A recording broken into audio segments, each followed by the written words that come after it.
ಈಗ ನಿಮ್ಮ ನೆಚ್ಚಿನ ಸೆಗ್ಮೆಂಟ್ಗೆ ಹೋಗ್ತಾ ಇದ್ದೀವಿ. ವೆರಿ ಫೇವ್ರೆಟ್ ಸೆಗ್ಮೆಂಟ್ ನೋಡೋಣ. ಓಕೆ,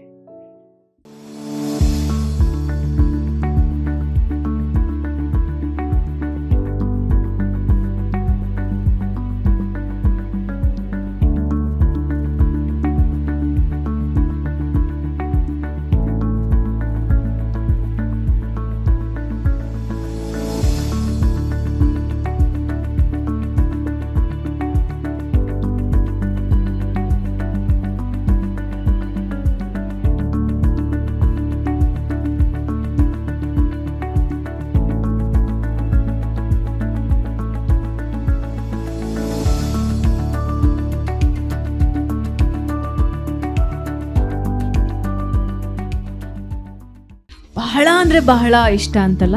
ಹೌದು, ಅಂದ್ರೆ ತುಂಬಾ ಕಲ್ಸಿದೆ ಪ್ರಾಣಿಗಳಿಂದ, ಸ್ಪೆಷಲಿ ನಾಯಿಗಳಿಂದ ಬಹಳ ಕಲ್ತಿದ್ದೀನಿ. ನಿಮಗೆ ಅಂತ ಏನೋ ಒಂದು ಗಿಫ್ಟ್ ಬಂದಿದೆ.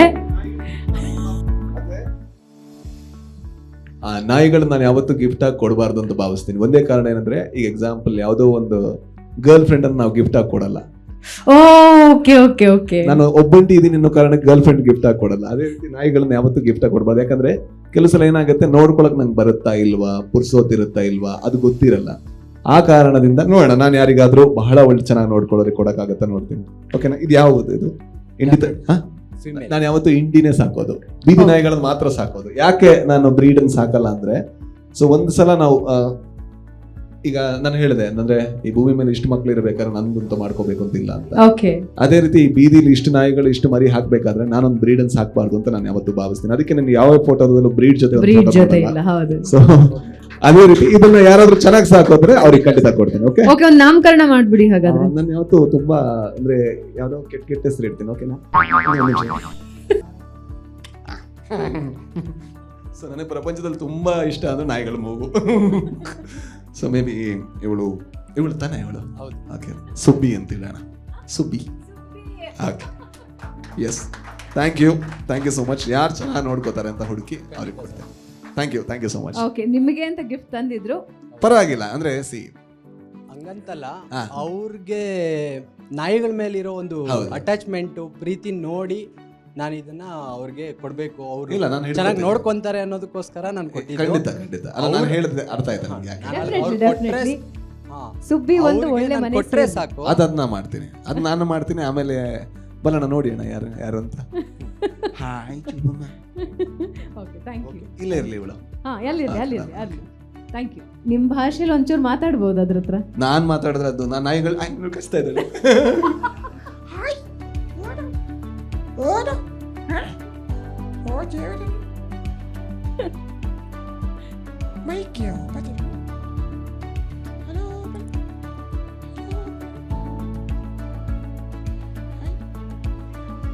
ಪಾಪ ಇವುಗಳಿಗೆ ಲೈಟ್ ಎಲ್ಲ ಪಾಪ ಸ್ವಲ್ಪ ಇದಾಗುತ್ತೆ.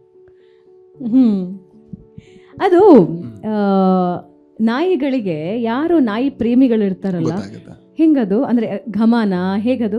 ಒಂದೇನಂತ ಹೇಳಿದ್ರೆ, ನಿಮಗೆ ನಿಮ್ಮ ಹಾರ್ಟ್ ಬೀಟ್ ವೇರಿಯೇಷನ್ಗಳು ಮತ್ತೆ ನಿಮ್ಮ ಕೆಮಿಕಲ್ ಚೇಂಜ್ಗಳು ಗೊತ್ತಾಗುತ್ತೆ. ಕೆಲವು ಸರ್ವಿಸ್ ಡಾಗ್ಸ್ ಅಂತ ಮಾಡ್ತಾರೆ. ಆ ನಾಯಿಗಳು ಯಾವ ತರ ಅಂತ ಹೇಳಿದ್ರೆ, ನಿಮಗೆ ಹಾರ್ಟ್ ಅಟ್ಯಾಕ್ ಬರೋದಕ್ಕಿಂತ ಮುಂಚೆ ಅಥವಾ ಯಾವುದೋ ಸ್ಟ್ರೋಕ್ ಬರೋದಕ್ಕಿಂತ ಮುಂಚೆ ಅದು ಹೇಳುತ್ತೆ.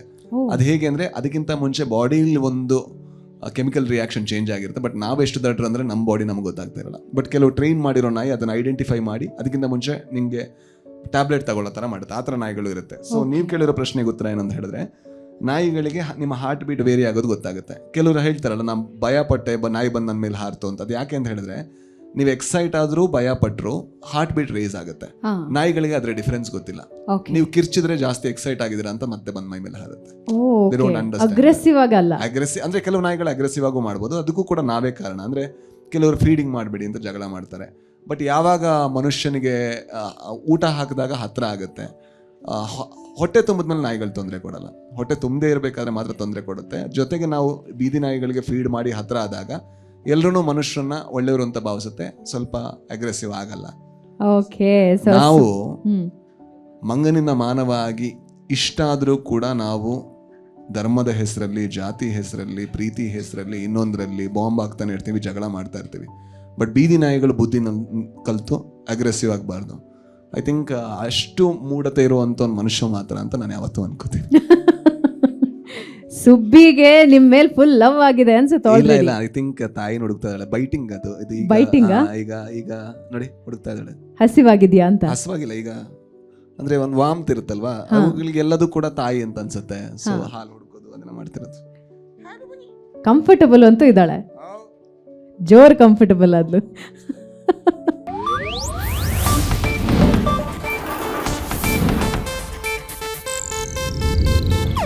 ಇದು ಏಷ್ಯಾನೆಟ್ ನ್ಯೂಸ್ ನೆಟ್ವರ್ಕ್ ಪ್ರಸ್ತುತಿ.